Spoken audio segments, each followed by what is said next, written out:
现在我们来讲一下我不是特别熟悉的一个作曲家啊，当然他的音乐我很熟悉，但是就对钢琴曲没有太多的曲子。这西贝柳斯啊，伟大的芬兰的大作曲家啊，大家可能都知道西贝柳斯的小提琴协奏曲和芬兰颂。哇，那芬兰颂简直是可以说是芬兰的第二国歌了，已经。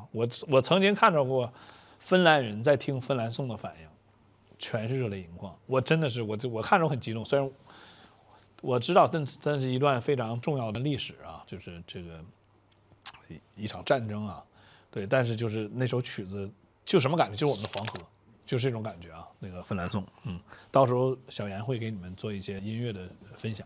这次呢，我也是想致敬一下西贝柳斯，因为这些年对西贝柳斯最了解的，在音乐圈的，就是西贝柳斯的打谱的那个软件，那是真厉害。但是你要如果想写个谱，绝对是下载西贝柳斯啊。OK。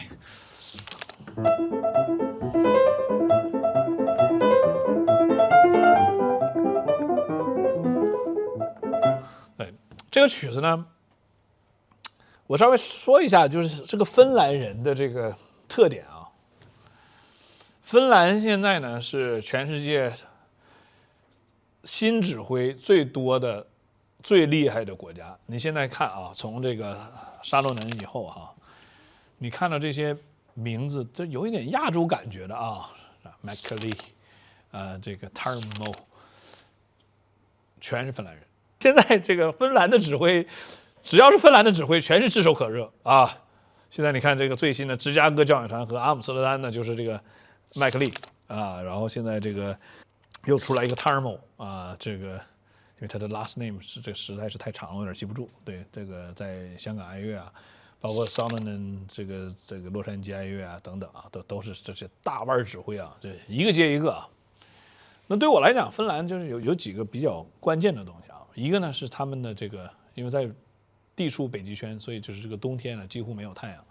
对，我去了几次芬兰，然后呢还有一点呢，就是桑拿，就是芬兰的每个人每天或者是每2天肯定要蒸一次桑拿，而且他们是就是那种蒸完桑拿呢就往那个湖里跳，就是这种就是巨热和巨冷的这样的一个传统啊。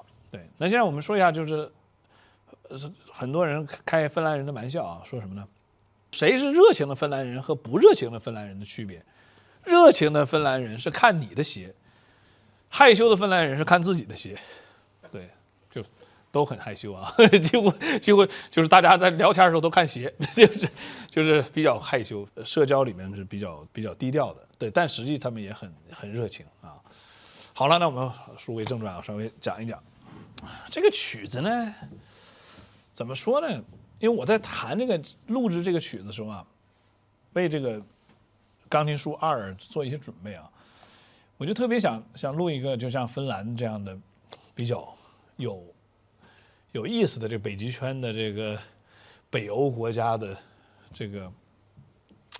然后呢，他们因为历史原因呢，就是跟俄罗斯啊和瑞典啊，它都是它在中间嘛，所以它又有点这种北欧人的这种感觉的这种小调，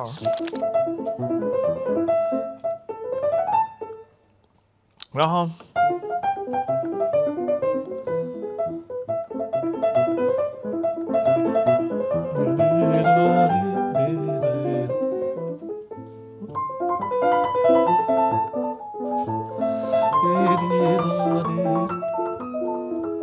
它有这种冬天很长的那种感觉，你知道吗？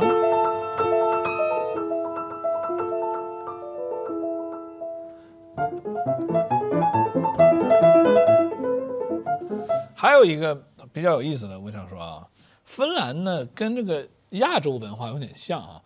你到了欧洲，只有2个国家，他们说话跟蒙古有关系。能猜一下这是哪2个国家？